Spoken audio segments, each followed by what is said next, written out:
Pumanaw ka, Jesus, subalit ang bukal ng buhay ay bumalong para sa mga kaluluwa, at ang karagatan ng awa ay bumugso para sa sanlibutan. O bukal ng buhay, walang hanggang awa ng Diyos, yakapin mo ang sangkatauhan at ibuhos mong ganap ang iyong sarili para sa aming lahat. O banal na dugo at tubig na dumaloy mula sa puso ni Jesus, bilang bukal ng awa para sa aming lahat, ako ay nananalig sa iyo. O banal na dugo at tubig na dumaloy mula sa puso ni Jesus, bilang bukal ng awa para sa aming lahat, ako ay nananalig sa iyo. O banal na dugo at tubig na dumaloy mula sa puso ni Jesus, bilang bukal ng awa para sa aming lahat, ako ay nananalig sa iyo.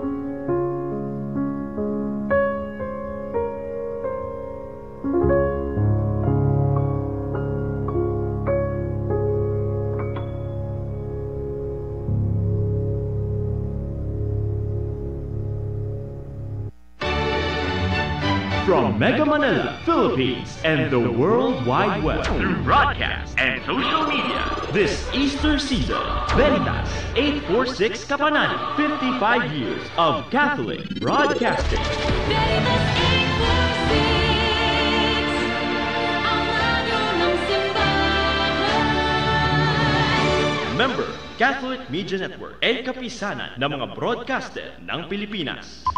Yes, mga kapanalig, oras natin 3 minuto makalipas ang alas 3 ng hapon. Araw po ng Lunes sa 29 sa buwan ng Abril 2024.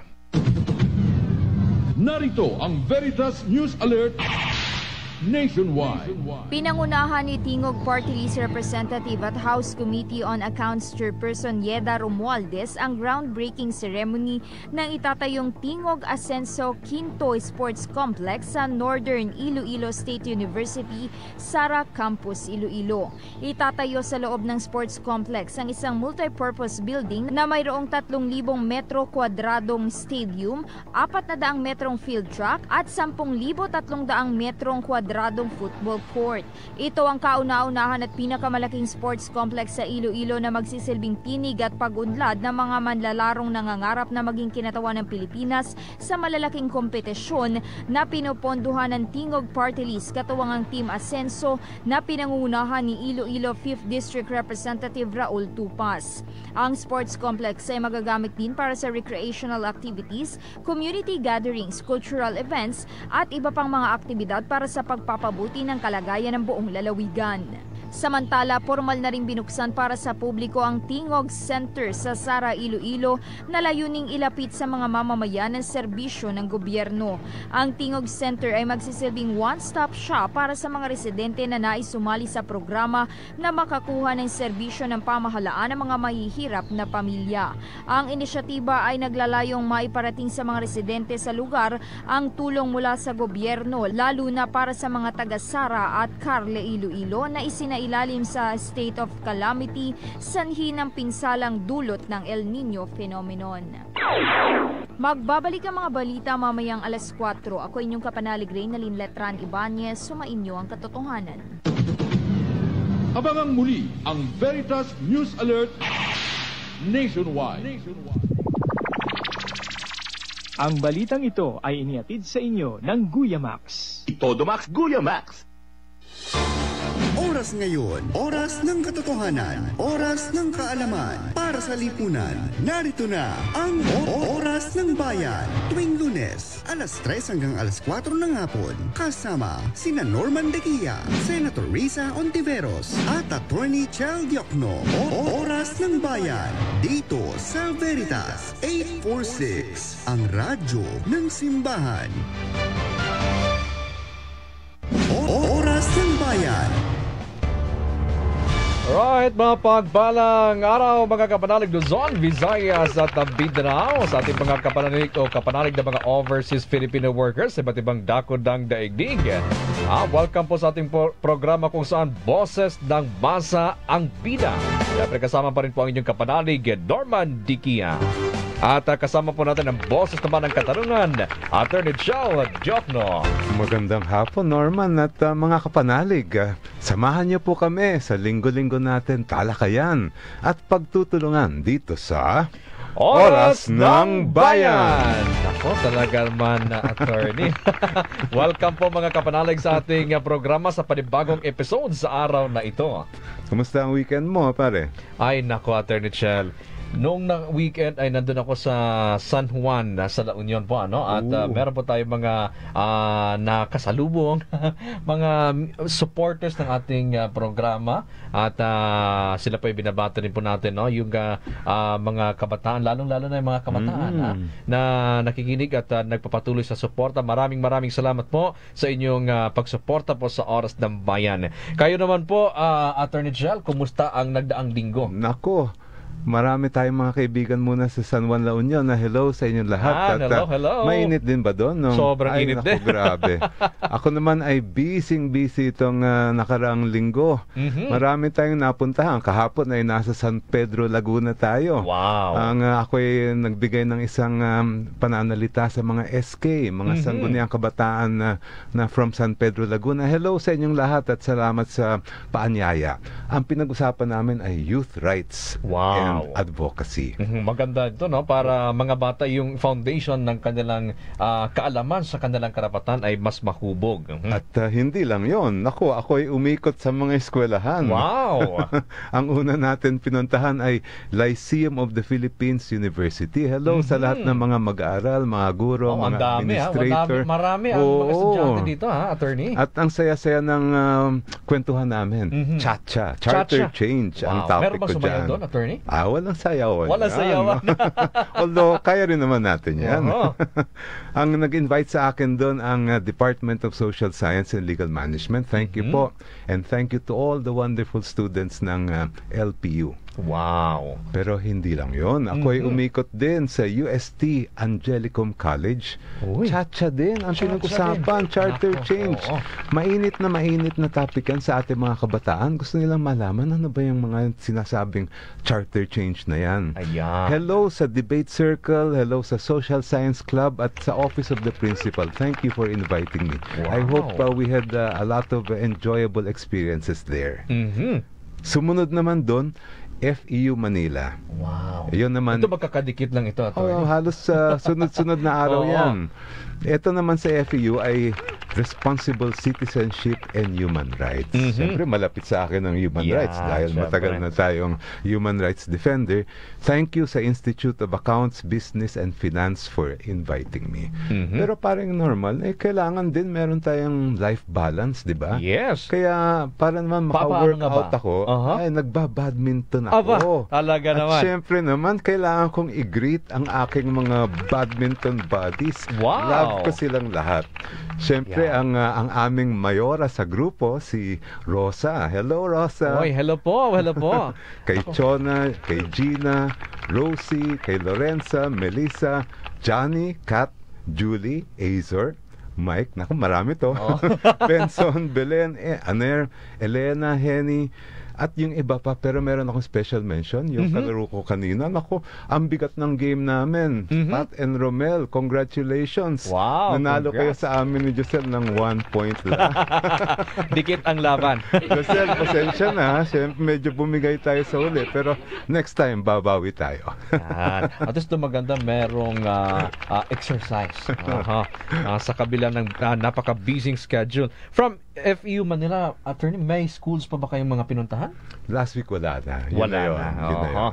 At least yun ay talagang napaka-busy po ng inyong schedule. Pero kahit paano ay nabigyan po ninyo ng pagkakataon na kahit paano may ehersisyo. Dapat lang. At syempre, hindi po ninyo nalilimutan ang pumunta ng live sa ating programang Oras ng Bayan. Hindi ko kakalimutan yan. Ayan, kahit sa kabila ng sobrang busy schedule po ninyo, Attorney, kayo pa ay nakapagpalaan pa rin ng oras para sa programa.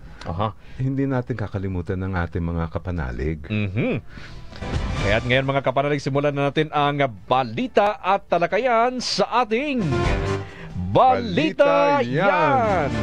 Talaga naman. Ano nga ba ang mga balita Oo, natin? anong balita, Mare? Ito, Attorney Chel, ito'y balitang-balita talaga. Ngayong nalalapit na ang pagdiriwang ng Labor Day, sa May 1 ito, Attorney. Yes.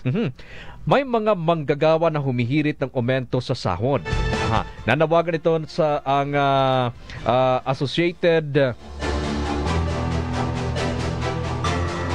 mga Associated Labor Union sa Kongreso na magpasa ng batas para sa 150 pesos across the board na wage hike para sa mga manggagawa sa pribadong sektor. At nakalusot na sa Senado ang panukalang magdadagdag ng 100 piso sa arawang sahod ng mga manggagawa, pero iba naman ang bersyon ng Kamara. May mga kongresista na nais ng 150 pesos wage hike, habang ang iba naman ay nais bigyan ang mga manggagawa ng 350 pesos na dagdag sahod. Ngunit hanggang ngayon ay hindi pa rin umuusad ang mga panukalang ito sa mababang kapulungan ng Kongreso. Paano nga ba ito, Attorney Chen? Palagay ko magkakaroon ng mga maiinit na debate yan kasi iba-iba nga yung mga proposal nila eh. Pero alam mo paring Norman, yan yung pinag-uusapan natin, yan ang tinatawag na legislated wage hike. Yes. Pero meron akong tanong sa iyo. Ano mo ba kung kailan yung last time na nagkaroon ng legislated wage hike? Kasi usually ngayon mga wage board ang nagde-decide.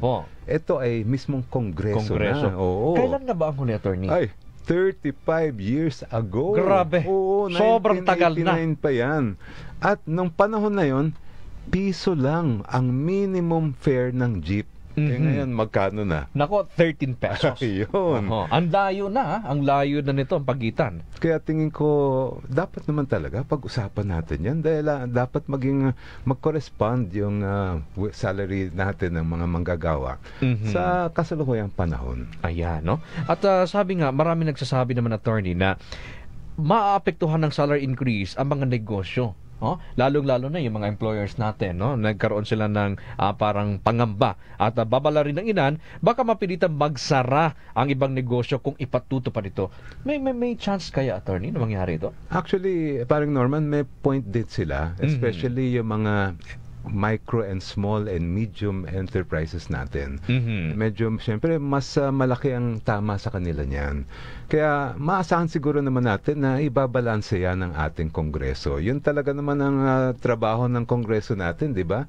Usually sa isang lipunan, marami mga iba't ibang interest, i-weigh nila yon. At I'm sure they'll come out with something that should be just for everyone. Yan. Ako mga kapanalig, ano sa tingin ninyo itong pagbibigay umbento sa sahod? Kung meron po kayong mensahe, opinion sa pinag-uusapan po natin ngayong araw na ito, lalo na itong umbento sa sahod, nalalapit ang Labor Day. Huwag po kayong mag-atubili na makiisa po dito sa ating programa. Mag-text lamang po sa ating text line na 0918-837-4827 at babasahin po natin yan mamaya-maya damang. At syempre, pwede po kayo mag-comment sa ating live streaming sa DZRV 846 at ibahagi po natin yan ano man ang inyong naiisip dito sa usaping yan. At syempre, balita pa rin yan, paring Attorney Chel, no? Sa Abril 30, bukas na ito. Malapit na. Bukas na pala ang deadline na ibinigay ng ating pamahalaan sa mga jeepney drivers at operators para mag-consolidate at magbuo ng mga kooperatiba. Sinabi na ni Pangulong Bongbong Marcos na hindi siya magbibigay ng palugit at tuloy na ang planong consolidation. Kung hindi sila makakapagbuo ng kooperatiba, hindi sila papayagang bumiyahe sa kanilang mga ruta at ituturing na mga kolorum. Takulugo naman, sa parte naman ng Dan Transportation Franchising and Regulatory Board o LTFRB, sisimulan na ang kanilang crackdown laban sa kolorum jeepney sa Mayo 1. Ano ang tingin mo dito, Atty. Chel? Ako, marami akong concern dyan at marami din akong mga tanong, paring Norman. Kasi unang-una, talaga bang na-consider ang interest ng ating mga jeepney driver? Iyan bang mga inaalok nila para sa tinatawag nga na phase out ay makatao at makatarungan? Kasi sa mga nababasa ko, parang ang daming mga problema. Lalong-lalo na yung question na may kakayahan ba ang ating mga jeepney driver para magkaroon ng tunay at talagang just na transition. At mamaya, di ba, meron tayong mas mainit pa nga ang usapin natin mamaya-maya. Pero Attorney, lilinawin ko lang, kayo po ba ay tutol dito sa modernization? Hindi. Okay naman ang modernization. Malinaw, hindi tutol. Ang tanong, siyempre, dapat makatao at makatarungan ang pag-transition natin mula sa mga jeepney natin ngayon sa modern jeepney na environmentally safe at etc.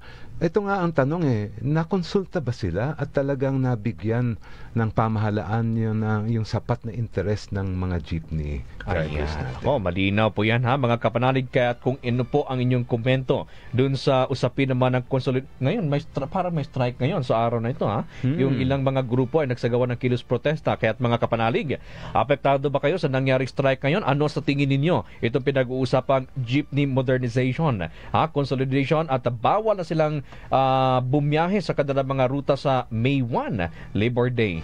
Mag-text po kayo sa ating text line 0918-837-4827. Oras ng Bayan.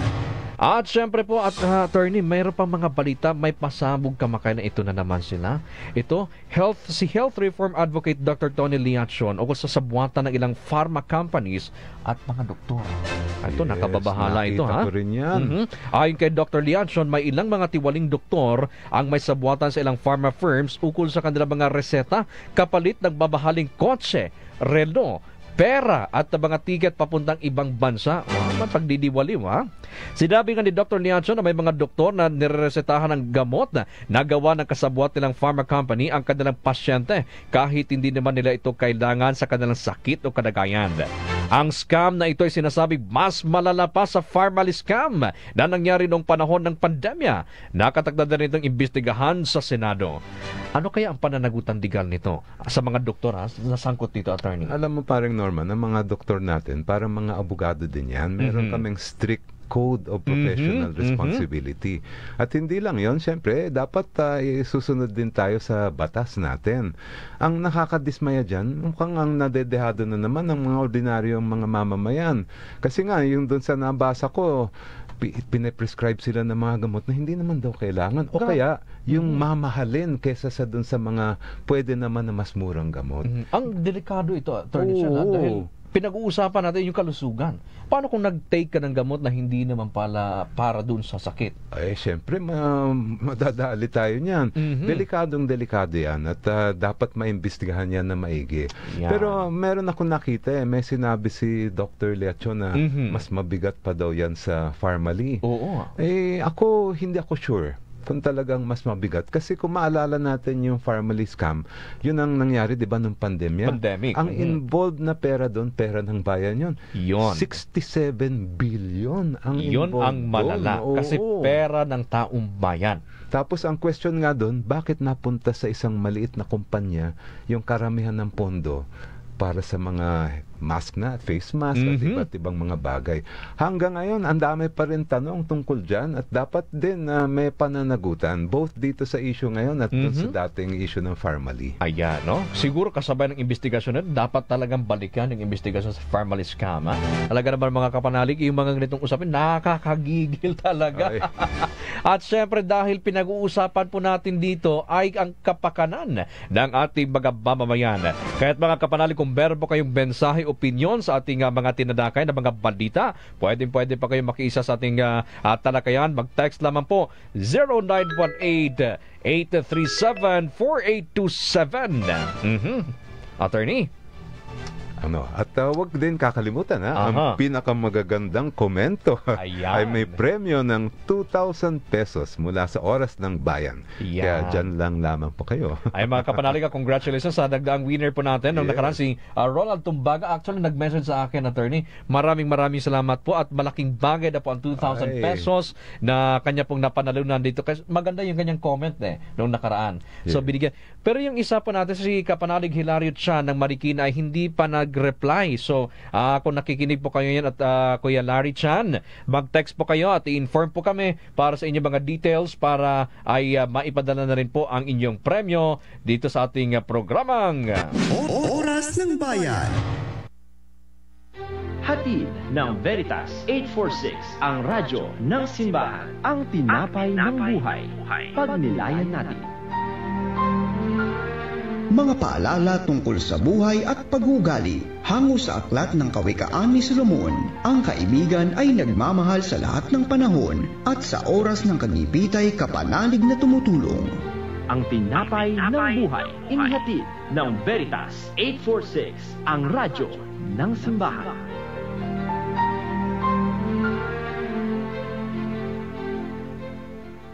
Saan pwedeng humingi ng tulong ang mga OFWs na minamaltrato? Sa Department of Migrant Workers, sa DMW Act, ang mga OFW in distress o yung mga may kinahaharap na medical, psychosocial o legal problem, biktima ng abuso o pagsasamantala, nilalabag ang human rights o nasa bansang may gera, ay entitled sa medical treatment, hospitalization, counseling, legal representation, rescue, repatriation at iba pang assistance. Ang DMW ay nagtatayo ng Migrant Workers Office o MWO sa iba't ibang bansa. Narito ang directory ng mga Philippine Embassy o Consulate para ma-check ang detalye ng MWO doon. At ito naman ang contact details ng DMW. Sa ating mga OFWs, sana mapadali ang access sa tulong. Share nyo to sa mga kababayan, ha? And that's your legal life hack. Follow for more. Oras ng Bayan. Alright, nagpapatuloy po tayo mga kapanalig sa ating programang Oras ng Bayan. Attorney Chel. Sa programang ito natin ng Oras ng Bayan, syempre, kayo ang bida. Para sa masa. Oo, kaya sa susunod natin segment ay bibigyan daan natin ng pananaw, karanasan at mga opinion ninyo. Ating mga kapanalig. Yan, nasali na po sa ating mainit na talakayan, kasabay po ng mainit na panahon. Katulad na naman po sabi ni JC Son Fernandez, no? Mainit na hapon kapanalig. Siyang tunay kapanalig. Sobrang init talaga at balita ko, Attorney Chel, sa Zambales po ngayon ay nasa 52 degrees ang heat index. Grabe. At kahapon naman na on record ang pinakamainit na araw dito sa Metro Manila. Ayan, ako talaga naman mga kapanalig. Kaya kung saan man kayo ngayon, ingat po tayong lahat. Keep hydrated po, inom ng tubig. At kung walang gagawin sa labas, hanggat maaari, huwag nang lumabas ng bahay. Kasi syempre, mas delikado pag direktang init no, ng araw. Sabi naman, si Ate Katia Santos ng Palawan. Hello, Ate Katia. Maraming salamat sa panonood sa ating programa. At sabi ni kapanalig Virgin Niegas, magandang hapon ang mga gwapong host ng Oras ng Bayan. Talaga naman. Thank you. Brother Norman, Attorney Chel. Tita Virgin, maraming salamat po ha. At si Michelle Madrigal Andrea. Good afternoon po, Attorney Chel. Joke no. Isa sa mga children. Hello, Michelle. Si Aiza Racelis, magandang hapon. At si Joe Mark Thom, magandang araw po, Attorney Chel. At hello sa lahat ng mga children natin. Alam nyo, Norman, sa pag-iikot ko rin, minsan ay may lumalapit sa akin. Sabi nila, napanood nila yung programa natin. Wow. Kaya proud tayo, syempre. Maraming salamat ha. At syempre, ang programang ito ay para po sa inyo. No? Katulad na naman po ng text dito, Attorney, no? Si Kapanalig 2881. Ano pa ang sinabi dito? Ay, maganda ang comment ni Bell. Sabi niya, ang concern ko po ay, magandang hapon po, Attorney Chel. Hindi po ako tutol sa modernization ng mga jeepneys. Kaso, paano mga jeepney driver na hindi kayang bumili o maghulog ng modern jeepney? Tama yung punto na yan. At mamaya, pag-usapan pa natin yan lalo pa. Bukod pa ron, mas mataas po ang singil sa modern jeepney kahit pa may senior discount pa po. Uy, ibang angulo. Ha? Para makatipid at sa hirap ng buhay, mas pinipili kong sumakay sa lumang jeep. Sana po magkaroon ng subsidy ang government sa transportation expense para same lang ang charge with the old jeepneys. Tama. Mahirap po ang buhay. Bumibili pa po ako ng maintenance meds ko. Ayan, nako. At dahil dyan, no, Attorney Chel, sino ba bisita natin ngayon para mas palalimin pa natin yung pinag-uusapan natin? Bukas na ito, yung deadline, bukas na ito, April 30. Sino ba makakasama natin dyan, Attorney? Meron tayong special guest ngayon. Siya ang valedictorian ng Ateneo de Manila University Class of 2019. Pero grabe ang mga challenges na na-overcome niya sa kanyang buhay. Wow. Panganay siya ng isang construction worker at SM sales lady na parehas hindi naman regular at sabi nga niya mismo ay underpaid. Naging jeepney driver ang ama niya. At halos 2 dekada na siyang jeepney driver.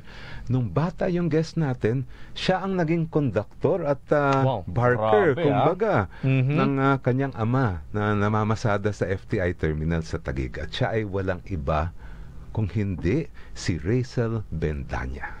Hello, Rizal. Magandang hapon. Ito, suki po namin to sa Veritas, attorney. Lagi po itong i-interview din natin. Welcome po sa ating programa, Rizal, sa ating Oras ng Bayan. Hello po, magandang hapon po, Attorney Chel and Sir Norman. Haya na lang po, itawag niyo po sa akin. Haya. Yes, hi. Ang sabi nga po ng kasama kong reporter, Attorney Chel, si Jeremiah, no? Ate Haya ang tawag sa kanya. Oh, hello. Siya po ang coordinator po ng Move as One, isang civil society coalition ng 140 organizations at 77,000 individual signatories. Ang grabe, ha? Na nagsusulong na mas ligtas, mas inclusive at mas makataong public transportation system sa Pilipinas. Isinusulong niyang pagbuwag sa boundary system at makataong transisyon para matiyak na hindi maiiwan ang jeepney drivers sa modernisasyon ng transport system. Nako, welcome po, Ate Haya na lang tawag ko sa kanya. Hello po, Attorney Chel. Magandang hapon po sa inyo. Sisimulan ko na, ha? Sige, Attorney. Ang una kong tanong kay Ate Haya ay nag-viral yung inyong explainer video, di ba, sa jeepney modernization. Ano yung feeling mo nung nag-viral siya? Kasi syempre kakaiba yon. Kakaiba. And, ibig sabihin may catch. Oo, and how did it make you feel? I'm sure gusto mo talagang i-convey yung message mo na yon. Anong pakiramdam mo nun? Well, na-excite ako, Attorney Chel, honestly, and Sir Norman na nag-viral siya. But also at the same time, parang hindi po kasi yun yung first time na nag-viral din yung statements coming from me bilang anak ng jeepney driver. Parang ever since naman po nung 2019 graduation, 2017 na sumali ako sa strike at pagprotesta, nagba-viral naman po yung mga statements at explainer na yun at mga paliwanag na yun. Pero wala naman po nangyayaring pagbabago. So, as much as, exciting, wow, nag-viral na naman. Parang for the fourth time. Parang there's also this parang conception na, okay, so what now after? Hindi naman ako nandito para lang mag-viral. Nandito ako para magkaroon ng effect yung sinasabi ko at marinig siya ng mga mambabatas. Hindi kayo nag-iisa, Ate Haya, kasi ako rin ay matagal na akong nananawagan halimbawa sa ayusin yung ating sistema ng hustisya, pero parang hanggang ngayon wala pa rin. Pero syempre tuloy ang laban, di ba? Dapat. Tama po. Hanggat hindi natutugunan yung ating ipinapanawagan, tuloy pa rin ang panawagan. Meron kayong nabanggit, and this is a term na palagi kong naririnig, yung just transition. Pwede mo bang ipaliwanag sa ating mga kapanalig yan? Opo. Attorney Chel, Sir Norman at mga lahat po nanonood at nakikinig sa Radyo Veritas, ang mga jeepney driver po kasi natin ay hindi naman talaga tutol sa modernisasyon. In fact, parang sa init ng panahon ngayon, sino nga ba ang gusto na magbilad sa ganitong init ng panahon? Given yung kalusugan ng mga jeepney driver natin. Pero po, ang hinihingi nila ay just transition. Yung transition at yung pagmodernisa na hindi sila naiiwan. Which is, a failure of the PUV modernization program. Yung programa po kasi unang-una ang disenyo niya ay bumili ng modernisadong units. Well, in fact, hindi naman po lumang units yung problema ng public transportation system natin sa mga commuter, pero yung kawalan ng sistema ng public transport system natin. Agree na agree ako dyan, Ate Haya. At in fact, sa mga nababasa ko, dahil interesado din ako sa isyong ito in one of your videos, in fact, nabanggit ninyo na just to form a cooperative, ang kailangan nila ay 300,000 pesos plus 20,000 per unit. Paano makakayanan ng mga jeepney driver natin yan? Opo. Actually, Attorney Chel, to be fair naman sa gobyerno, wow, nagiging fair tayo sa gobyerno. To be fair sa gobyerno, binabaan nila yung barriers for consolidation. Binabaan nila yung barriers para makabuo ka ng kooperatiba. Dahil nga po hirap yung mga jeepney drivers natin na bumuo ng kooperatiba.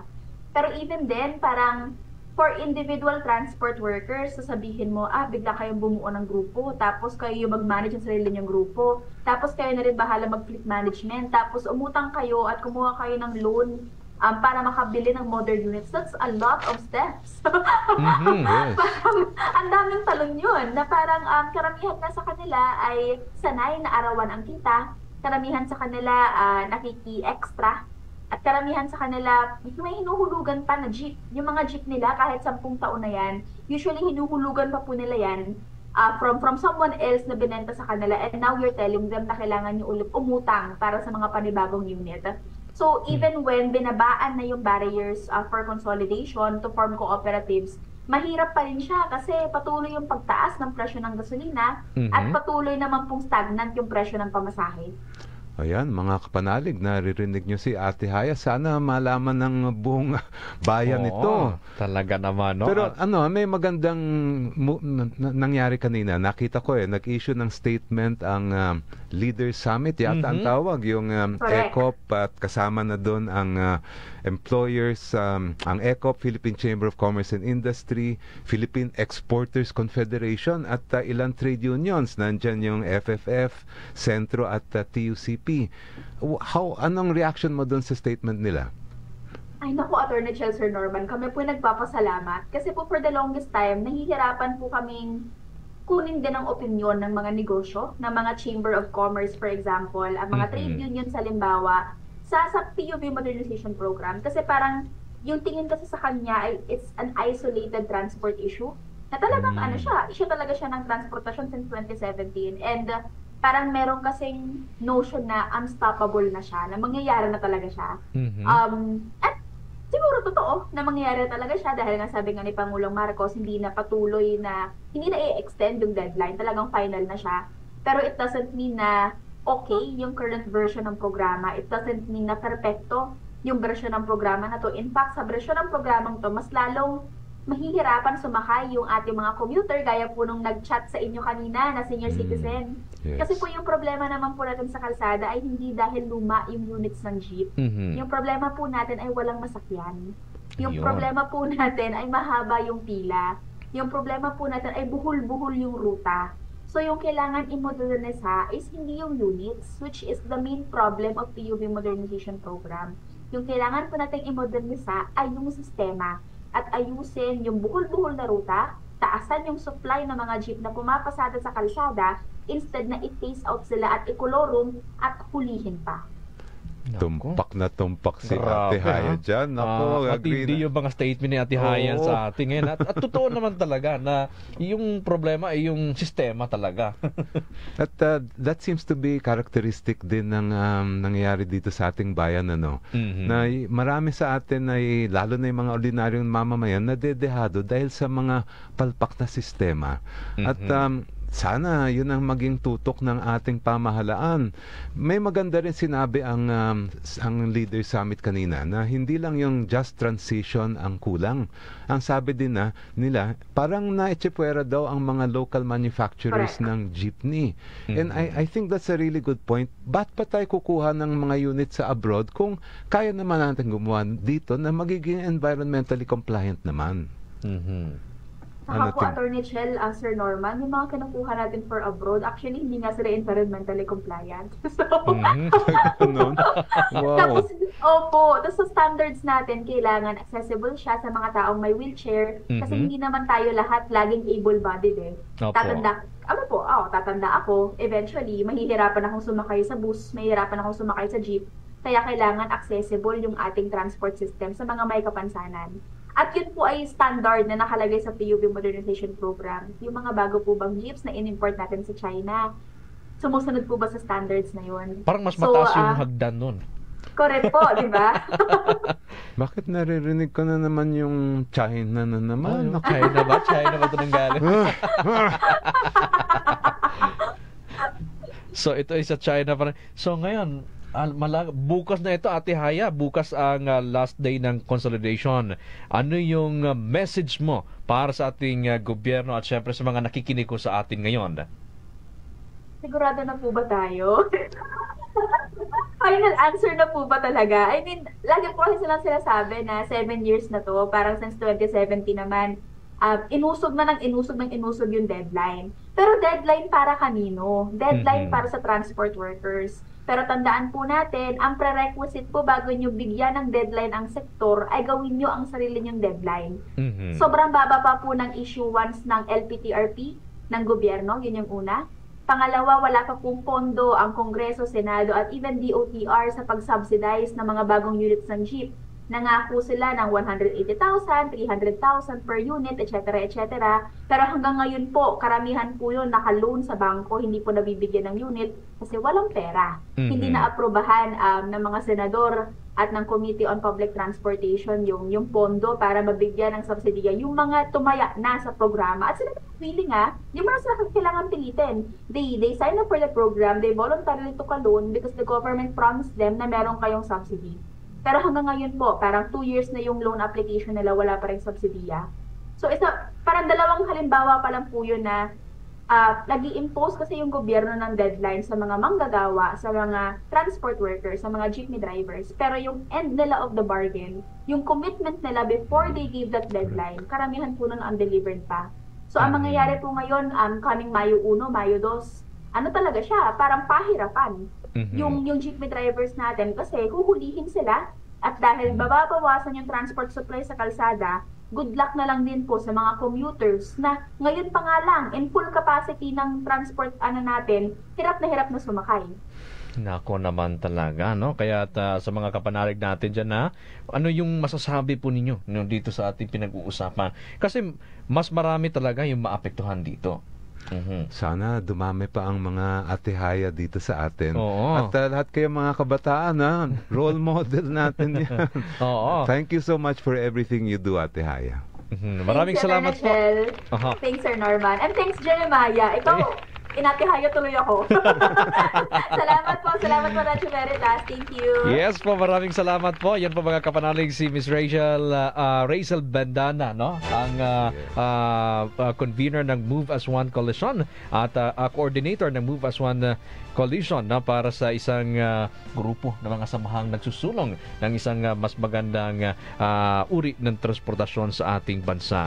Mga kapanalig, mag-text lamang po sa ating text line 0918-837-4827 at syempre dadako po tayo sa pagtutulungan galing sa ating talakayan, pero bago ang lahat ay sasagutin, bibigyan po muna natin ng daan ang ating himpilan na magpakilala. Oras ng Bayan. From Mega Manila, Philippines, and the World Wide Web, through broadcast and social media, this Easter season, Veritas 846 Kapanani, 55 years of Catholic broadcasting. Veritas 846, ang radyo ng simbahan. Member, Catholic Media Network, and kapisanan ng mga broadcaster ng Pilipinas. Yes, oras natin mga kapanalig, 39 na minuto makalipas ang alas 3 ng hapon. Oras ng Bayan. At mga kapanalig, naririto na tayo sa bahagi ng ating programa kung saan ipapaliwanag ni Attorney Chel Diokno ang mga issue, mga problemang legal ng ating mga kababayan sa ating Attorney Paki-Explain. Ano naman talaga, no? Siyempre dahil ang kaalaman ay ating alas sa batas. At mga kapanalig, meron po tayong tutugunan ng mga texters po natin, katulad na lang ng text attorney ni Crisel ng Mandaluyong. Ang sabi niya, dahil nalalapit na ang araw ng paggawa o Labor Day, mga kapanalig, pag-usapan natin ang problema sa trabaho at subukan na itong solusyonan.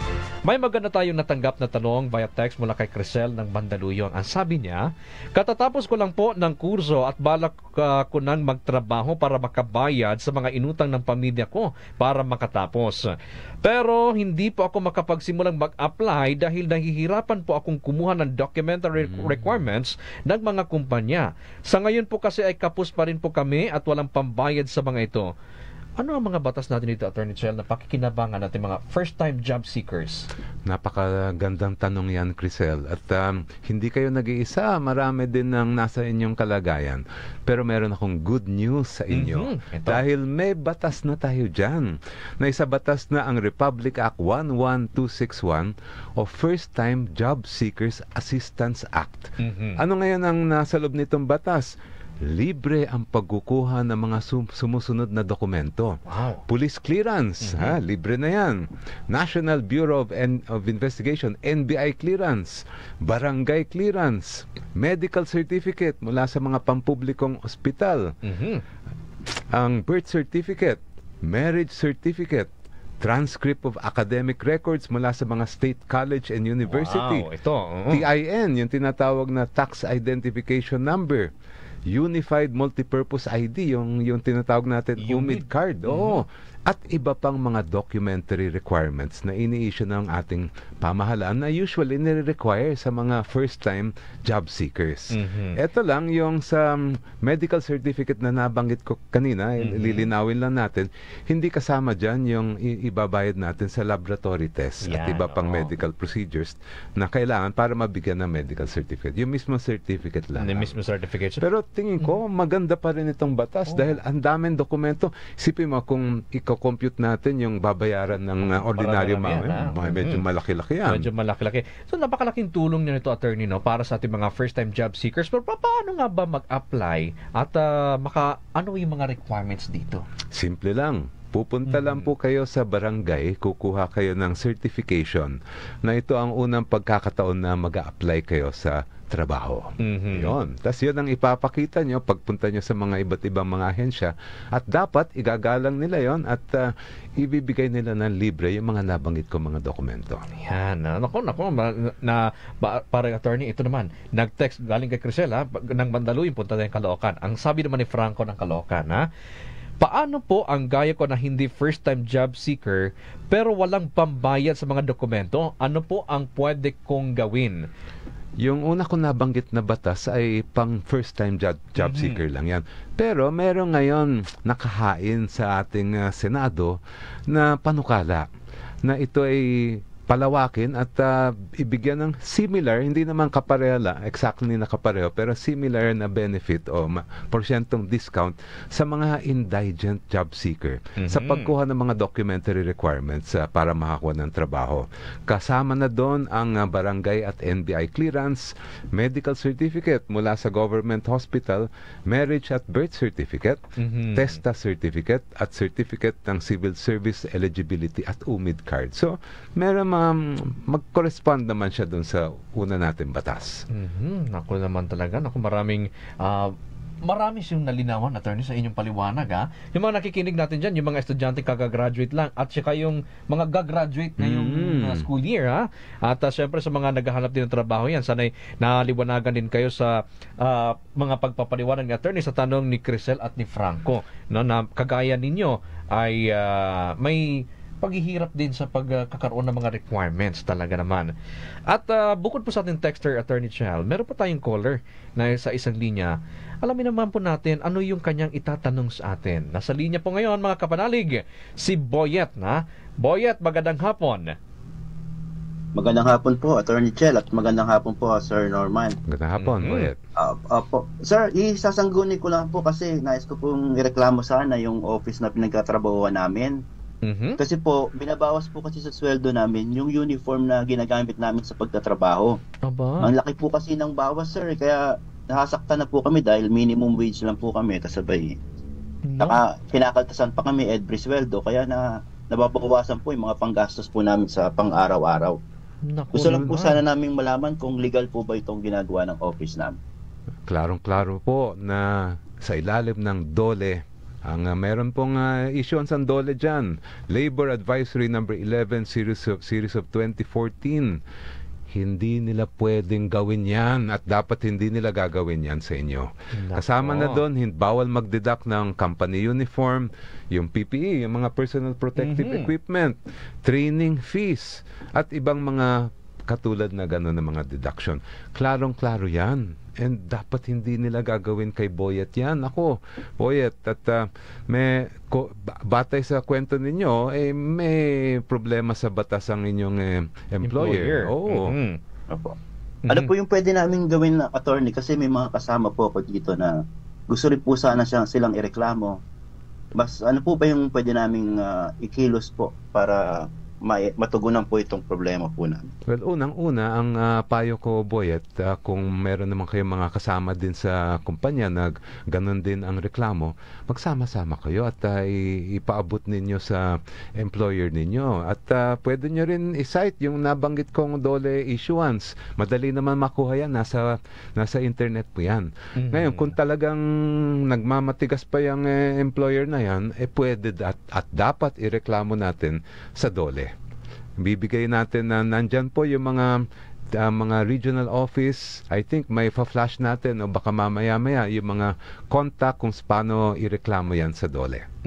Ako yun, usong-uso talaga yung mga deduction. Paano pa, attorney, pag halimbawa, meron mga, di ba may mga authority to deduct, pero hindi ikaw mismo ang nakapirma, pero nabawasan halimbawa. Paano yung ganun, attorney? Hindi pa pwede yun unless inauthorize natin yung pumirma. Yung may mga mandatory deductions halimbawa sa SSS, PhilHealth, Pag-ibig, yung mga withholding tax, yun talagang ginagawa yun. At nasa batas kasi yun, tungkulin yun. Pero meron naman ibang mga dinideduct na dapat may authorization na nanggagaling sa empleyado. For example, yung union dues. Nagkaroon ako ng kaso noon dahil may malaking issue sa isang kumpanya yan.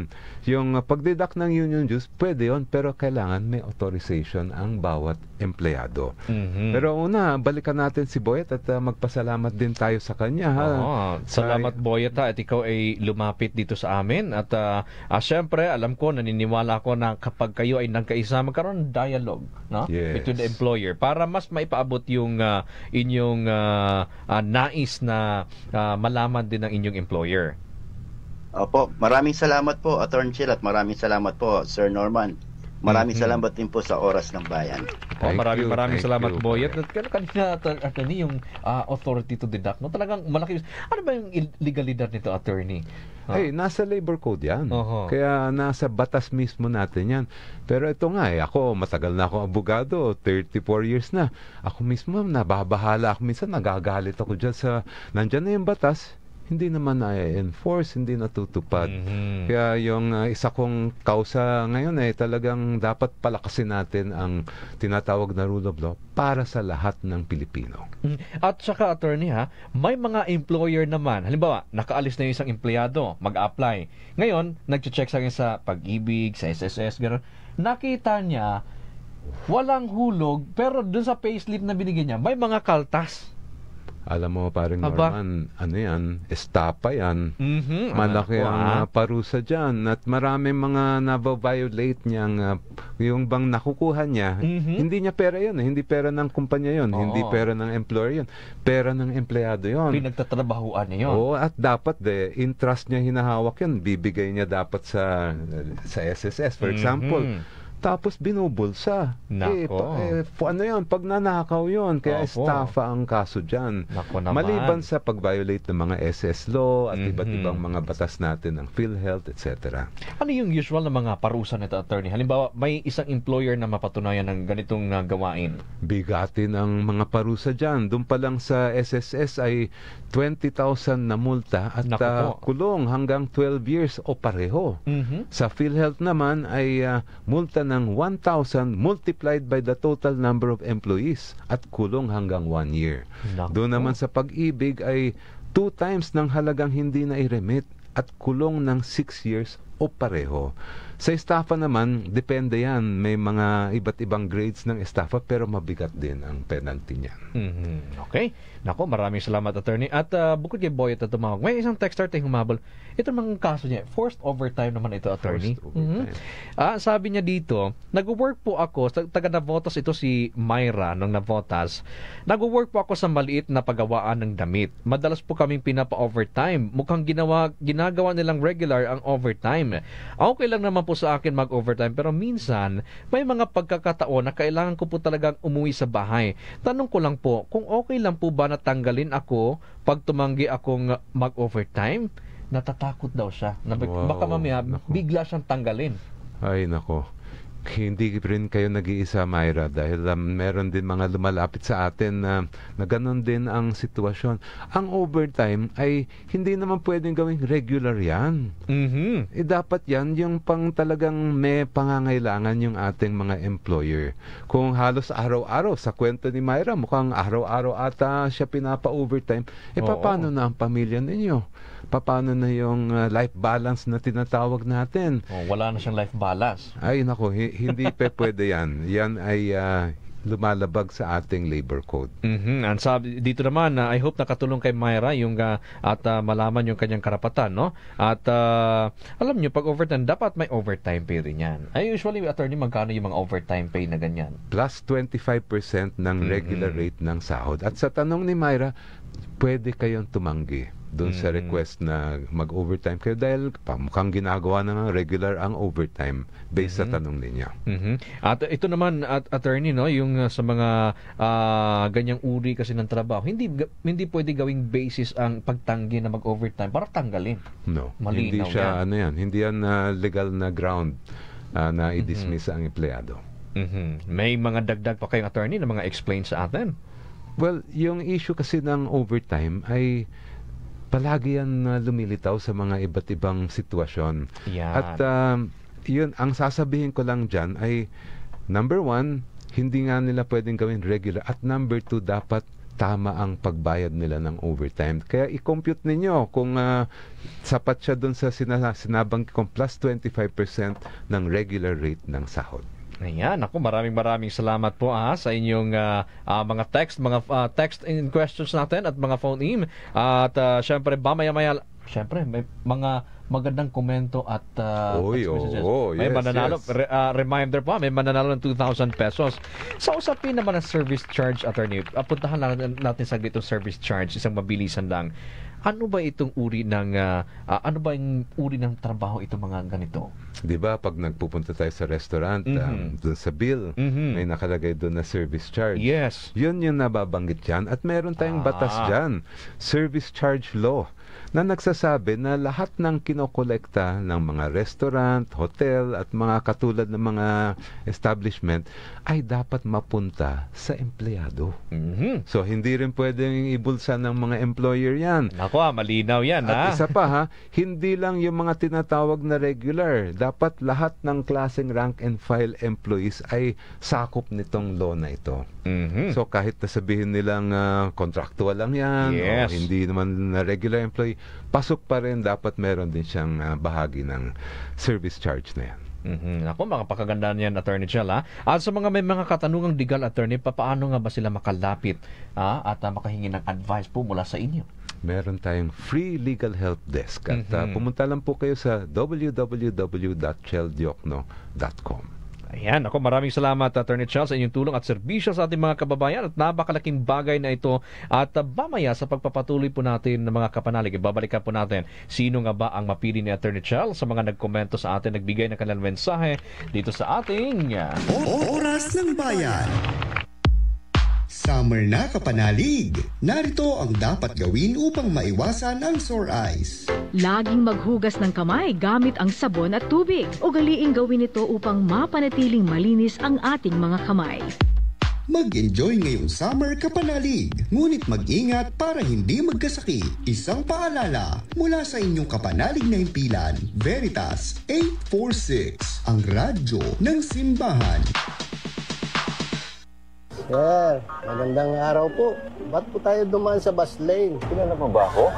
Uy, mga abusado dyan. Wala dapat special treatment sa mga motorista.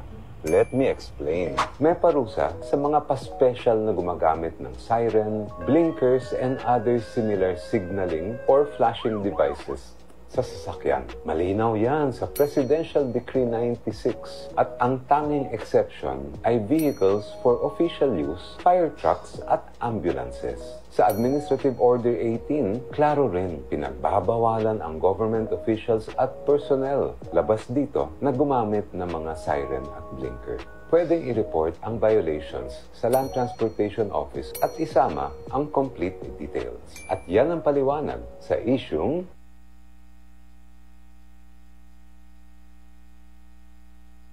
Oras ng Bayan. Yan at mga kapanalig, bago po tayo bye-bye time, syempre mga kapanalig, babalikan po natin ang mga nakiisa po sa ating programa. Si Josie de Mesa Dizon, no to jeepney modernization, no to China-made jeepney. Yes to Philippine-made jeepney. Sabi ni Jaime Medina, hello po Attorney Chel, idol po kita. Sabi naman Erdinda Sarmiento, hello Attorney Chel, the best ka. At si Jason Abulencia ng Pangasinan. Attorney, siya yung unang winner po natin, Yes, ano? yes, Masantos niya nga rin po Sir Norma at Attorney Chel Jokno. At syempre si Marks, ito si Marks Matthew, may message siya dito, Attorney, related sa init ng panahon. Marks Matthew Sally Hernandez, sabi niya, magandang hapon mga kapanalig, Attorney Chel and Sir Norman, ang init ngitian. Rumble mo. Ay, okay yun. Gusto magaling yan. Maganda yan. Chillax lang daw. Si Ate Zara Miranda Mora nanonood sa atin, si Bernardita Chavez Santos watching from Melbourne. Namimiss ko ang init dyan dahil sa sobrang lamig dito. Nako, kapanalig Bernardita, sobra-sobra po ang init dito. Doon na lang tayo pumunta. Pang-bakasyon lang. Pang-bakasyon lang.